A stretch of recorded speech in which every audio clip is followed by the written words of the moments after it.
Do you want to add to that, Molly? Go ahead.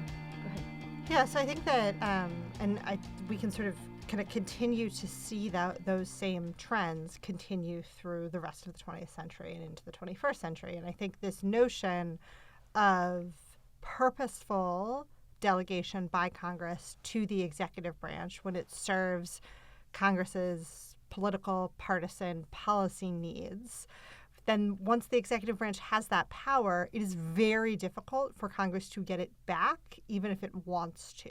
Sort of the ratchet doesn't only go one way, but it mostly only goes one way. It's hard to reclaim. It's hard to reclaim. And then again, when you sort of start to interact the changing political dynamics, you get to a point where also parties in Congress are often willing to cede authority to the executive branch because they care about the outcomes and not necessarily the process that leads to those outcomes. And so you will see, we can talk about this in the context of the current moment, but this is not, we've sort of escalated it in the current moment, but it's not a brand new phenomenon. Right. We've seen for several decades members of Congress from both parties being willing to say, oh, we can't do this. It's too hard to figure this out legislatively. We can't come to agreement. So I'm okay with an executive of my own party just doing it unilaterally, doing it using executive power, even if that means that then in the future, when the presidency is controlled by the other party,